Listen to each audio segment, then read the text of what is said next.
as I said before, I learned to read Spanish and through comics, and also I read a lot of English and Italian comics when I was young, in order for me to remember the languages. So it was really linked to the discovery and the memory of the languages. And I didn't read so much educational comics, but they still had that power for me.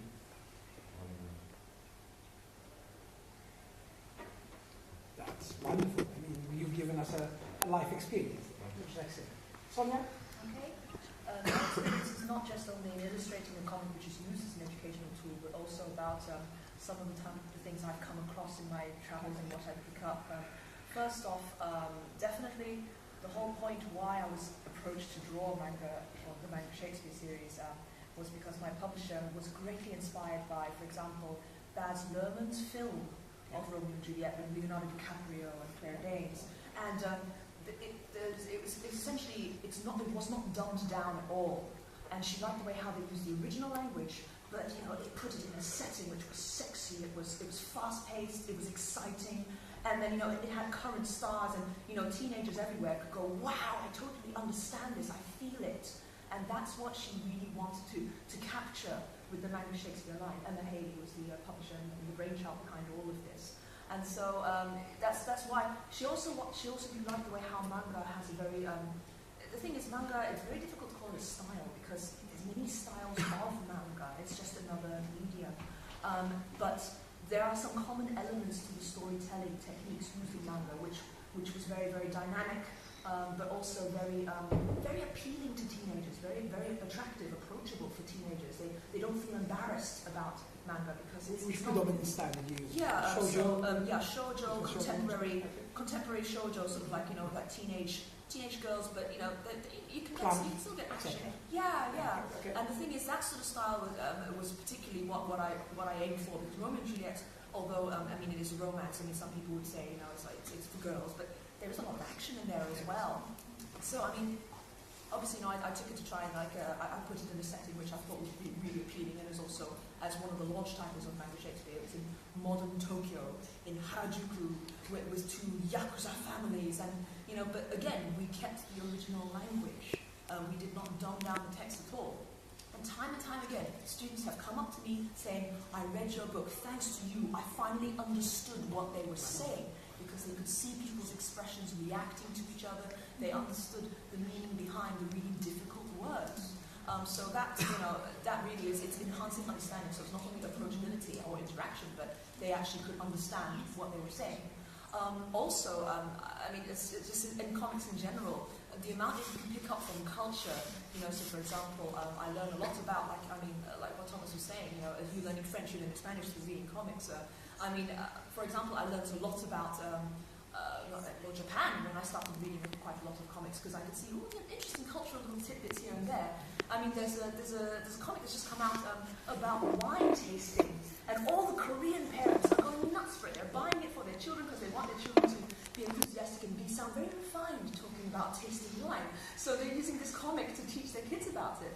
And I've come across textbooks about trigonometry, statistics, computer programming, where half of it is actually illustrated as manga comics as well. So it's enhancing the understanding. Thank you. That was really, really interesting. Unfortunately, I have not yet seen your Shakespeare, your manga Shakespeare. I do apologize for that. I'm looking forward to seeing it. Yes, Sonia. Yes, so the head illusion educator basically viewed the comics is twofold. From the perspective of pedagogical tool, as well as a medium for the student, for the pupil to express himself or herself. As a pedagogical tool, obviously, it can be used through interactive PowerPoints, for instance, which maybe we use superheroes or villains, maybe superheroes who practice healthy eating habits, and villains who do not practice healthy eating habits. And young students are captivate their interest. For example, personality quizzes in a comic format, and the fact that you have a dual prompt, that you said, you have the text and you have the picture, it helps to captivate different learning abilities, and this is the ultimate aim of the National Curriculum Framework, that since we have a big ability classroom, we have to stretch and maximize the potential of each and every pupil in our classroom. Add a medium there for the students, for those students who maybe they wouldn't like to express themselves, they can't express themselves by performing, by writing something, or maybe performing a dance or writing a song, whatever.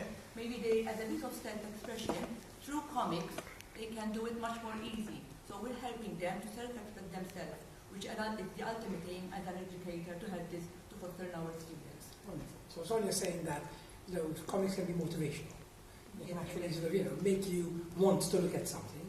Sonia's saying that they can actually sort of pass on information which cannot be passed on in other ways, like through visual, the reaction on people's faces, so on and so forth. Thomas is actually saying that they were a cognitive tool because they actually taught him how to speak Spanish, how to actually learn Spanish, basically. So that was wonderful. And Samantha was saying that she actually utilized the historical base of the story, like a historical novel, at that point. So that, again, not just as a motivational, but as an instigator, as a contextualizer of the work. So we're seeing quite a large variety, maybe continuation of Thomas's. Sorry? Hi, John. We started without you. We're just going around and people are just commenting and saying what they think. Just a quick continuation of Thomas's. When I grew up in the 60s. I'm 54 years old, obviously, and my dad was illiterate. And in those days, there was this concept that comics taught you bad English, because of course they were colloquial. So nobody actually bought comics for kids. Luckily, my dad was illiterate, so that was wonderful. He didn't know that comics were bad. And he bought me lots of comics. We go into Valletta every week, and I get a roll of comics, and I spend hours just literally, I grew up in a working class background with my father illiterate, my mum barely knowing how to read and write. And I went on to do an honours in English. So the comics actually got me going. They instigated. They also got me drawing forwards. And that was sort of, there's this intrinsic push that comics have that fascinates people to the point where they make them want to emulate them. So there's also this self-replicating element of comics as an educational tool. John, can you introduce yourself very briefly to the people around you? So what you're going to have to, you're going to break. Would you mind if you sit over there, John? Yeah. Open the circle a tiny bit now. I'm John Howard, and sometimes I'm art director for Classical Comics. And Classical Comics do graphic novel adaptations of classic literature. And the working model we do for Classical Comics is, if we're adapting Shakespeare, we do 3 different versions of the text, but with the same illustrations. And it's original text, which is the pure Shakespearean text of the complete play. Plain text, which is the same play in its entirety, but in modern English. And a quick text version, which is an abridged version of the play. It's still the whole play, but the words are more simplified, so it's for a quicker read, which means that if a student is pushed for time, they can read the whole play in less than an hour, so they can revise before doing an exam. And it's been very successful so far. They cost me a lot of money because I keep on buying all 3, which is quite a problem. But don't you think it's a bit of a cheat? Sorry? Don't you think it's a bit of a cheat, I said? The quick version. Sorry about this. We'll come to that.